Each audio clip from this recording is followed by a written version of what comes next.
19h45, mesdames, messieurs, merci de suivre les programmes de ITV. C'est parti pour la principale édition du soir.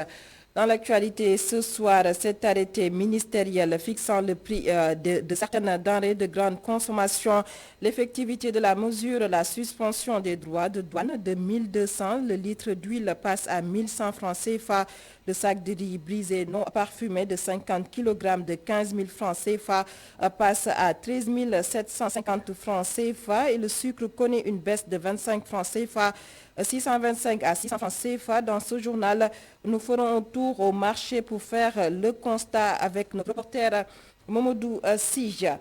Et puis, décès de El Hadj Malick Sy Souris, l'équipe nationale de football perd son premier capitaine. El Hadj Malick Sy Souris, son nom à jamais lié à l'histoire du football sénégalais. Il était en 2002 le président de la Fédération sénégalaise de football, qui était l'homme. Témoignage à suivre également dans ce journal. Guerre Russie-Ukraine, le Sénégal prend ses dispositions pour protéger ses fils. Une cellule de crise mise sur pied pour maintenir le contact avec nos compatriotes établis en Ukraine. C'est le secrétaire d'État en charge des Sénégalais de l'extérieur, Moïse Sarr, qui donne l'information. Vous l'entendrez également dans cette édition. En fin de journal, nous serons en ligne de Gabon avec Aziz Adewali Djandi dans Fenêtre d'Afrique. Il nous parle de la volonté du gouvernement gabonais qui veut proroger de 45 jours les mesures de veille et de riposte contre la Covid-19, le coronavirus. Voilà pour les titres. Le développement, c'est juste après ceci.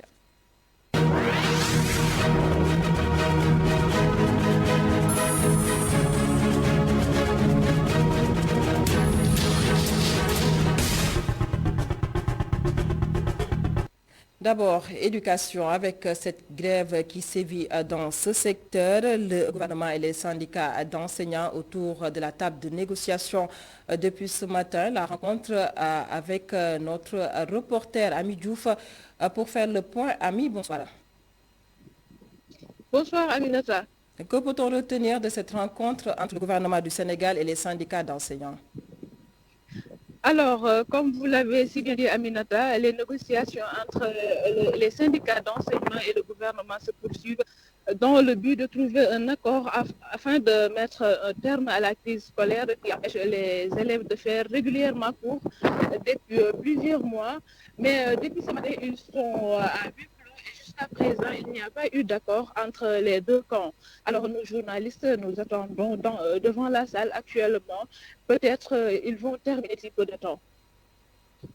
Diouf qui suit pour nous cette rencontre entre le gouvernement du Sénégal et les syndicats d'enseignants pour trouver solution à cette crise qui sévit dans le secteur de l'éducation au Sénégal. Et nous parlons de tout à fait autre chose, baisse des prix des denrées de première nécessité. Des prix ont été revus à la baisse suite à l'arrêté du ministre du Commerce, Aminata Assome Diatta.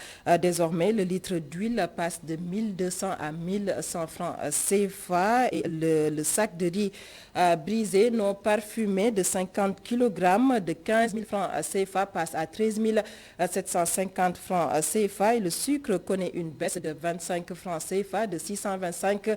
Le prix du sucre passe à 600 francs CFA, des mesures prises grâce à une suspension des droits de douane sur le riz, l'huile et le sucre. Le compte rendu est signé Abdourahmane Dijan. Les produits concernés par cette baisse sont le riz, le sucre et l'huile. L'État a en amont entamé des concertations avec les acteurs qui ont manifesté leur volonté de sensibiliser leurs pairs afin d'arriver aux résultats escomptés. Assurance du ministre du Commerce, Assome Aminata Diatta. Au cours des différentes concertations que nous avons eues avec les commerçants, importateurs, distributeurs, mais également leurs associations, nous avons longuement discuté sur la nécessité de respecter les prix. Et aujourd'hui, les prix qui sont fixés sont à la fois fixés au détail, mais également au niveau demi-gros. Le principe, c'est que dès que les mesures sont prises, elles sont d'application immédiate. Donc, nous avons misé sur la sensibilisation.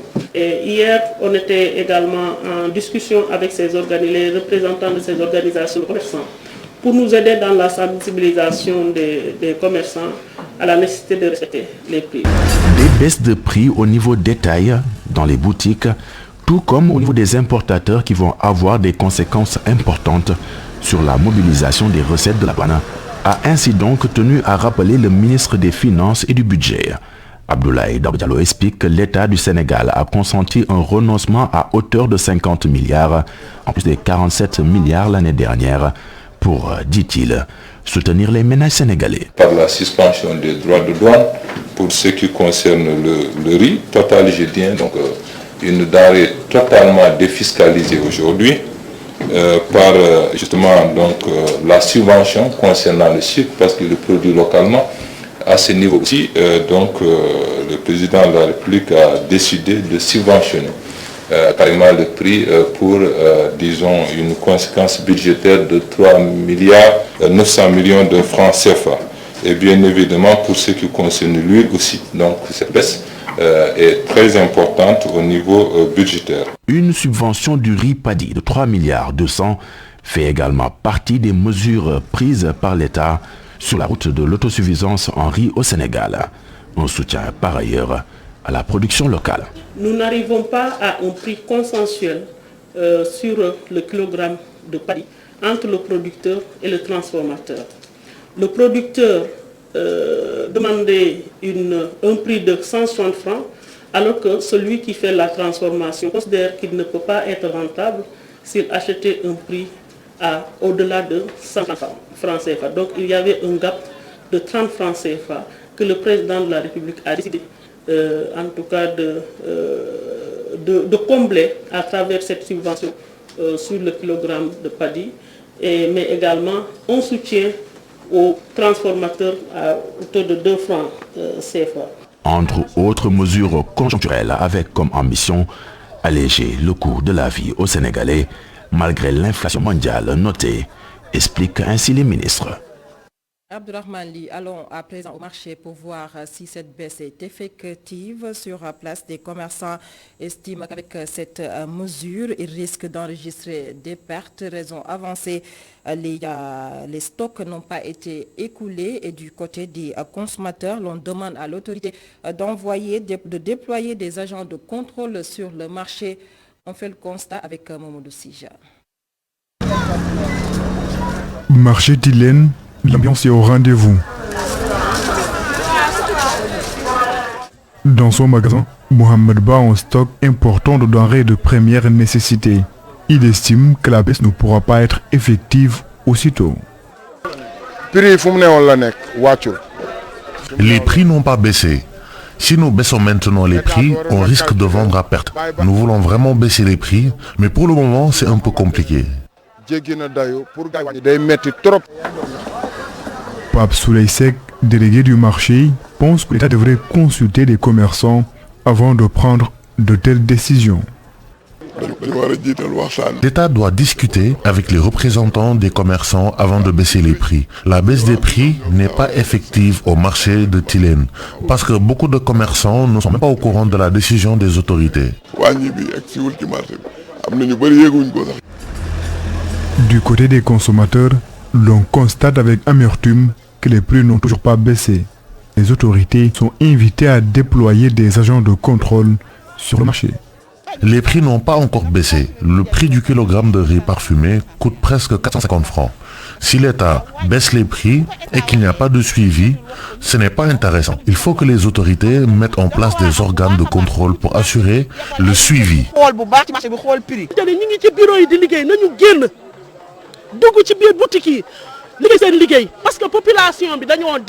La baisse des prix annoncée par le chef de l'État n'est pas encore effective au marché Tilène.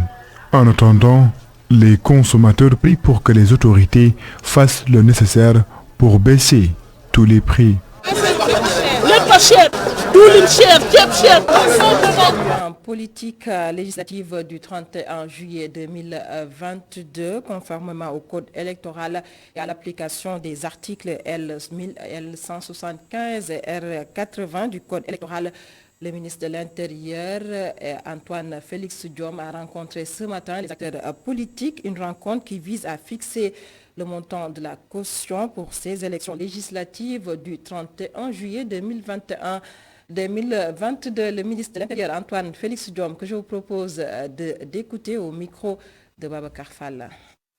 C'est donc heureux de constater que l'initiative de la convocation de cette rencontre répond certes aux besoins, ou j'allais dire même à une nécessité d'une forme exigée par la loi, mais s'inscrit également dans notre volonté de procéder autant que faire se peut à des échanges sur tous les sujets qui concernent le domaine des élections. Je voudrais donc vous adresser à tous, responsables politiques comme personnalités indépendantes, mes remerciements pour votre présence afin d'aider à la prise de décision relative à la fixation du montant de la caution à verser pour les prochaines élections prévues le 31 juillet 2022.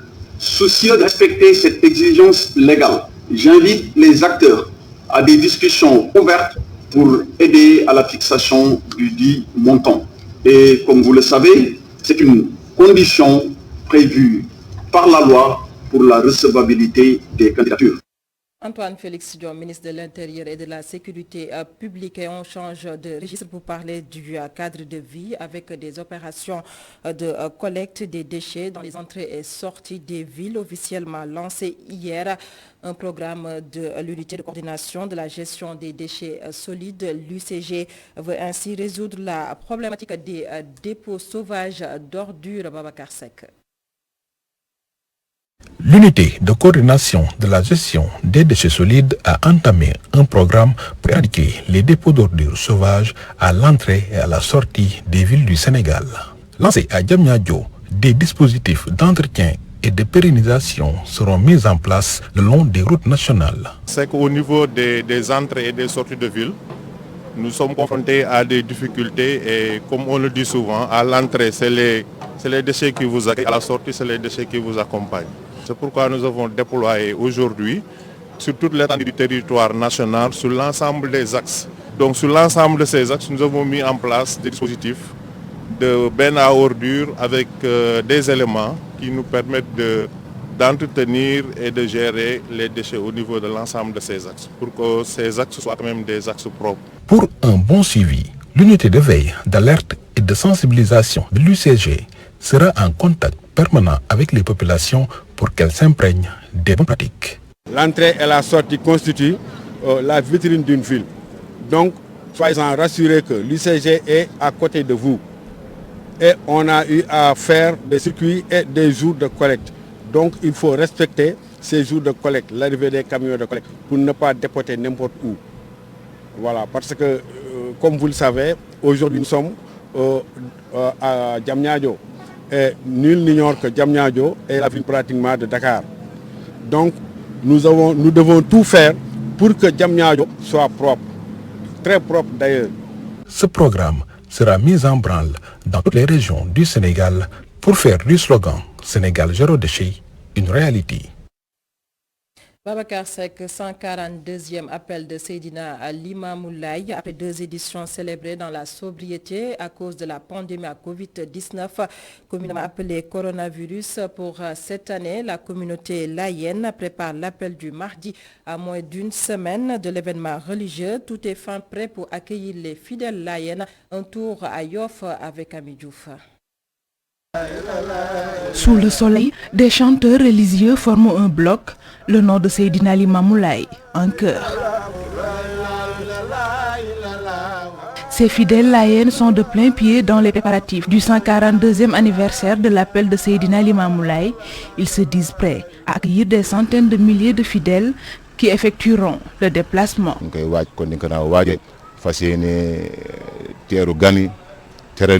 Nous préparons l'appel comme à l'accoutumée. Nous sommes en pleine organisation pour que nos invités soient à l'aise, comme le souhaite notre cher guide Seydina Limamou Laye Al-Mahdi. Nous sommes nostalgiques.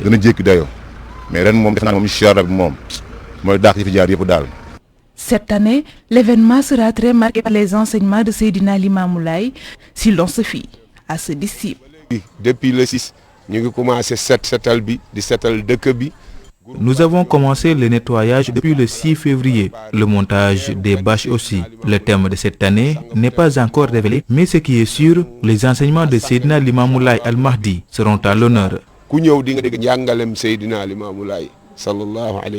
Ces 2 dernières années, l'appel a été célébré dans un contexte particulier lié à la pandémie de la Covid-19. Ces fidèles sont plus que jamais déterminés à se rattraper.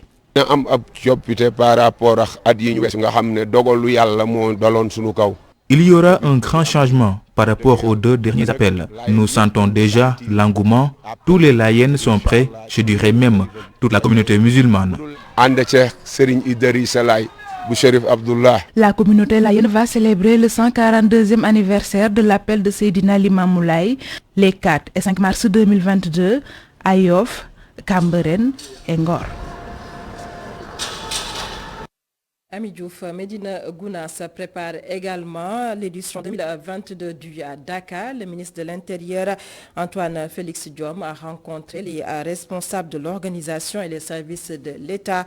L'objectif, passer en revue les différents aspects pour un bon déroulement de l'événement religieux, nous dit Abdou Khadijama.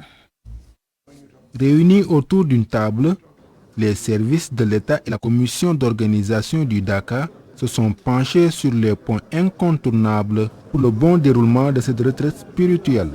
Tous les services de l'État impliqués ont fait le point sur l'état d'exécution de leur engagement, mais au-delà, comptent les poursuivre jusqu'à la veille du 4 mars prochain, marquant le début de cette retraite spirituelle d'une dizaine de jours.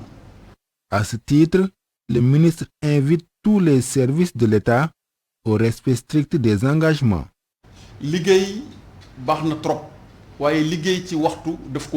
J'exhorte les services de l'État à finir les engagements à temps. Nous devons tout faire pour qu'il n'y ait pas de frustration. Sinon, nos efforts seront vains. Le président de la commission d'organisation magnifie les démarches entreprises par l'État. Il appelle les populations à beaucoup plus de compréhension. Le Dakar passe de 100 à 400 hectares. L'État ne peut pas mettre dans chaque Dakar des bâches, des tentes. Ce n'est pas possible. Autant l'État subventionne des bâches. Maintenant, les bâches, on les met à la portée du comité d'organisation qui va les remettre au Dakar. Et chaque Dakar, maintenant, au lieu, chaque fois qu'ils achètent de la paille, des crinquins, etc., on attaque la forêt au moment où on parle de réchauffement climatique. Ça permettra de régler tous ces problèmes-là. Le Dakar de Médina Gounass sera célébré du 5 au 14 mars. Cette retraite spirituelle, initiée en 1942 par Thierno Mohamed Seydouba, va drainer beaucoup de monde. Un monde qui viendra d'origine. Abdouhadim Thiam, je vous l'annonçais dans les titres, le monde sportif sénégalais a appris avec tristesse le décès de El Hadj Malick Sy Souris, premier capitaine de l'équipe nationale de football, également ancien président de la Fédération sénégalaise de football. El Hadj Malick Sy Souris nous a quittés cet après-midi. Qui était l'homme? Boubacar Dia nous dresse son portrait. Est-ce que vous pensez que c'est logique dans cette période-là d'aller faire la campagne électorale qui va diriger la fédération ou non? Ce qu'il faut, c'est une mutualisation de tous les efforts pour qu'on retourne à la Coupe du Monde et qu'on retourne à la Coupe d'Afrique et qu'on la gagne. Ça, c'est la priorité de priorité. Et en plus, dans le panorama, qui va changer les normes qui existent? Le football, c'est d'abord dans son organisation, dans sa profondeur, qu'il faut le changer. Et après, maintenant, on verra qu'il est plus apte à diriger les nouvelles structures. Plus connu sous le sobriquet de Souris, surnom qu'on lui avait collé depuis l'école élémentaire du fait de sa petite taille et de son côté insaisissable, l'une des plus grandes figures du football sénégalais s'en est allé. Ancien footballeur international sénégalais, El Hadj Malick Sy Souris a fait les beaux jours de la Jeanne d'Arc de Dakar. Il a conduit le Sénégal au mondial de football de 2002 avec Metsu et compagnie et à la première finale en Coupe d'Afrique avec la génération 2002. Malick Sy était alors président de la Fédération sénégalaise de football. Dans sa carrière de footballeur, Souris fut vainqueur du tournoi de football des Jeux de l'Amitié en 1963 Il était également à l'origine du centre Aldo Gentina, l'une des premières académies de formation installées au Sénégal, est affilié à un club français, l'AS Monaco. Des joueurs comme Tony Silva, Salif Diao, Moussa Ndiaye, Amdi Faye, Souleymane Kamara, tous joueurs clés de la CAN et Mondial 2002 en sont sortis. C'est un peu le premier modèle de réussite sur lequel marche actuellement Djambar, Génération Foot et Dakar Sacré-Cœur qui compte 10 joueurs dans l'effectif sacré au Cameroun. Bon, ce livre, pourquoi ce livre? Non, ce livre est le résultat d'un exercice, disons, intellectuel mené depuis 1983, disons après un stage au Fonds monétaire international sur l'analyse économique. J'ai voulu, disons, appliquer, disons, les instruments que le Fonds monétaire avait mis à ma disposition en observant l'économie sénégalaise. El Hadji Malick Sy Souris était aussi titulaire d'une licence en sciences économiques, inspecteur principal des impôts de classe exceptionnelle. Souris est l'auteur du livre, je cite, « Pour un nouveau modèle économique, le Sénégal, l'économie à travers l'impôt de 1961 à 2010. » Fin de citation. El Hadji Malick Sy Souris rejoint Jules Bocandé, Bruno Metsi, Demba Salgnan, professeur Fallou Cissé, décédé il y a 4 ans, jour pour jour, Pape Bouba Diop, Mansour Wade, entraîneur des gardiens en 2002, Mbaye Ndoye, alors vice-président de la Fédération sénégalaise de football, parmi les acteurs de l'époque de 2002. Boubacar Dieng, El Hadji Malick Sy Souris, un homme qui sera jamais lié à l'histoire du football sénégalais, vainqueur de la Coupe de l'Amitié. C'était en 1963 et c'est sous son magistère en tant que président de la Fédération sénégalaise de football que le Sénégal a joué pour la première fois les quarts de finale d'une Coupe du Monde. L'ancien ministre des Sports parle d'un homme aux qualités humaines extraordinaires. Joseph Ndong, que je vous propose d'écouter, il est au téléphone de Midi Maram Diaya. Souris, j'ai effectivement travaillé avec lui. Il était un homme avec des qualités extraordinaires. Quelqu'un de vraiment rare, parce qu'il était pétri de qualités en sa personne d'abord. C'était un homme qui ne voyait pas un clivage. Il aurait pu dire que je ne suis pas du même parti que Joseph. Je ne suis pas non plus de la même orientation du point de vue religieux, etc., etc. Mais il a mis tout cela de côté pour travailler avec moi de manière magnifique. Comme vous le savez, je ne suis pas un expert, un grand expert sportif. J'aimais le sport, mais lui, quand il est arrivé, il a réussi à balayer les manquements que j'avais et à permettre vraiment à notre football d'aller très très loin. C'est pour cela que je peux dire que le Sénégal a perdu un grand homme pour ce qu'il a fait pour le sport au Sénégal, pour ce qu'il a fait aussi, pour ce qu'il est aussi, c'est-à-dire sa personnalité. Et dans ce sens-là, donc, encore une fois, nous prions Dieu qu'il l'accueille en son paradis, qu'il retribue vraiment tout ce bien qu'il a fait et toute l'estime qu'il a au niveau de nos cœurs. Donc, mes condoléances encore une fois. Levée du corps prévue demain après la prière de 14h. Et puis l'invasion militaire russe continue en Ukraine. Le secrétaire d'État en charge des Sénégalais de l'extérieur brise le silence. Moïse Sarr annonce la mise en place d'une cellule de crise pour venir en aide aux Sénégalais établis en Ukraine. Moïse Sarr, secrétaire d'État des Sénégalais en charge des Sénégalais de l'extérieur, est au téléphone d'Antoine Diouf. Oui, c'est une situation qui est vraiment très préoccupante dans la mesure où elle aura forcément des répercussions économiques au niveau mondial, je dirais même. Mais en même temps, nous autres Sénégalais, nous avons des compatriotes qui sont établis dans ce pays. Et c'est la raison pour laquelle, depuis le début, l'ambassade du Sénégal a pris le devant en mettant en place une cellule de crise au niveau de l'ambassade. Et en faisant en sorte que les représentants de la communauté sénégalaise puissent effectivement participer à cette cellule de crise, mais également en ajoutant aussi les représentants des étudiants. Dans les villes comme Kiev, comme Dnipro, comme Odessa, où principalement les Sénégalais résident également, des points focaux ont été identifiés et désignés pour permettre à l'ambassade de rester en contact permanent avec l'ensemble de nos compatriotes. Heureusement, avec l'opération Force Covid Diaspora, où le chef de l'État avait dégagé 12 milliards 500 millions pour aider la diaspora à faire face aux effets néfastes de la Covid, on avait également un fichier de l'ensemble de nos compatriotes, ou bien de la plupart de nos compatriotes qui résident dans ce pays. Combien de Sénégalais vivent en Ukraine? Nous avons environ une centaine et la recommandation a été faite à ces compatriotes non seulement de suivre et de respecter scrupuleusement les directives édictées par le gouvernement ukrainien, d'éviter ce qu'on appelle les déplacements non essentiels et en même temps de s'approvisionner et si possible même d'avoir des réserves chez soi et en même temps de pouvoir transmettre à cette cellule de crise toute information utile pouvant nous permettre via l'ambassade et en relation avec les autorités ukrainiennes compétentes de porter secours et assistance à nos compatriotes. Et sur cette crise, je vous propose d'écouter l'appel à la rescousse des Sénégalais qui vivent en Ukraine. Ils sont dans le désarroi. Ibrahim Badjan est le président des Sénégalais vivant en Ukraine. Je vous propose de l'écouter avec Bamjaya.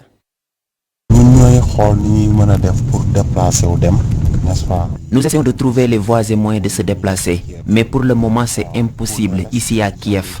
Les autres, eux, sont partis.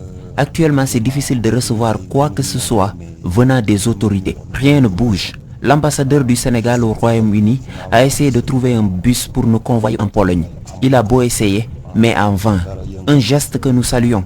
Maintenant, c'est à nous de chercher le moyen de se tirer d'ici. L'insécurité est à son paroxysme, mais on n'a pas le choix.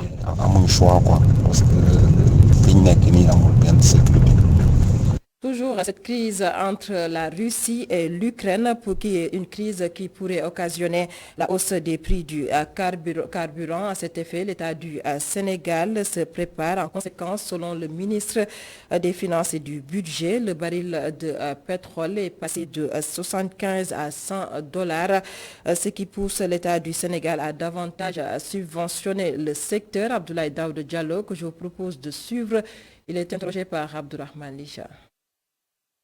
Le montant précisé sur la subvention de l'énergie au niveau budgétaire est de 150 milliards de francs CFA. Parce que, vous savez, aujourd'hui, nous sommes quand même en proie à une tension mondiale extrêmement forte. Nous avions bâti notre budget sur un prix de baril qui tournait autour de 75 $. Aujourd'hui, vous tous, vous le savez, le baril a dépassé les 100 $. Et le chef de l'État a malgré tout décidé de maintenir encore les prix, disons, des carburants de façon générale. Que ce soit la subvention au niveau de l'électricité, bien évidemment une subvention aussi au niveau des prix du carburant, c'est-à-dire l'essence et le gasoil. La conséquence, c'est que ces 150 milliards, autant pour moi, dans le budget, devraient passer aux alentours de 200 milliards de francs CFA. Abdoulaye Daouda Diallo, ministre des Finances et du Budget, sur la guerre entre la Russie et l'Ukraine et ses conséquences. Et puis, il y a 5 employés de Médecins sans frontières enlevés par des hommes armés dans la région camerounaise de l'extrême nord, une zone où opèrent des groupes djihadistes. Les 5 membres de l'équipe étaient de nationalité tchadienne, sénégalaise, franco-ivoirienne et camerounaise.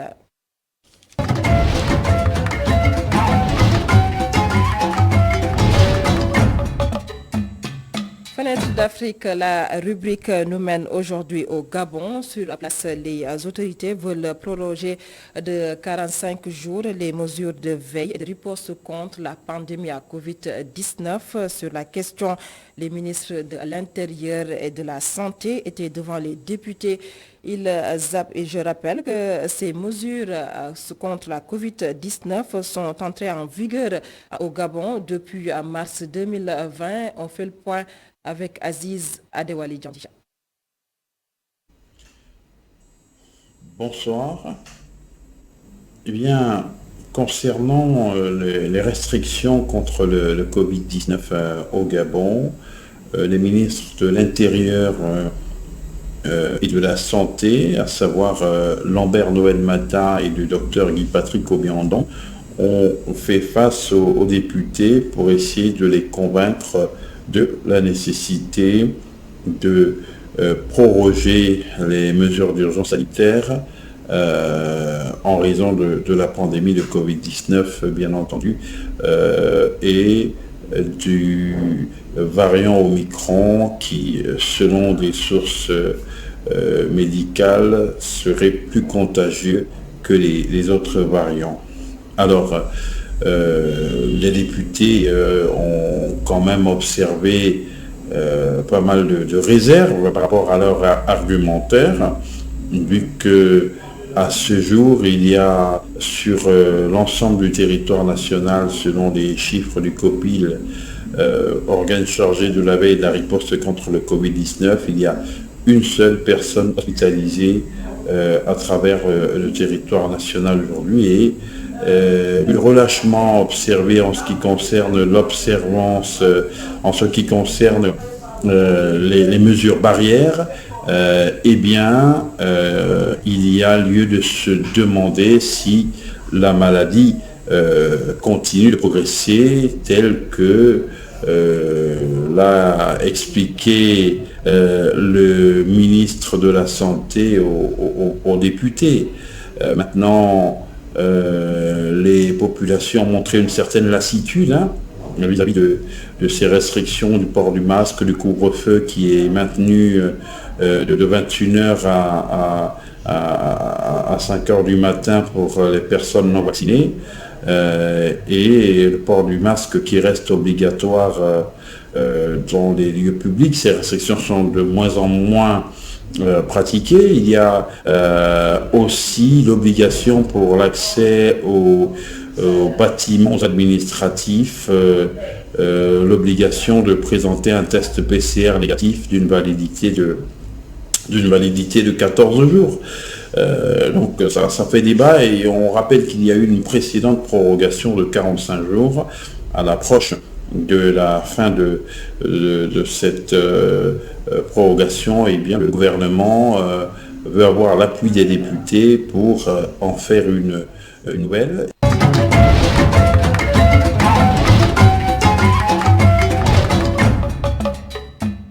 Aziz Adewali Djondi, notre correspondant permanent au Gabon. C'est ainsi se referme cette présente édition. Merci de nous avoir suivis. Passez d'excellents moments en compagnie de nos programmes sur ITV.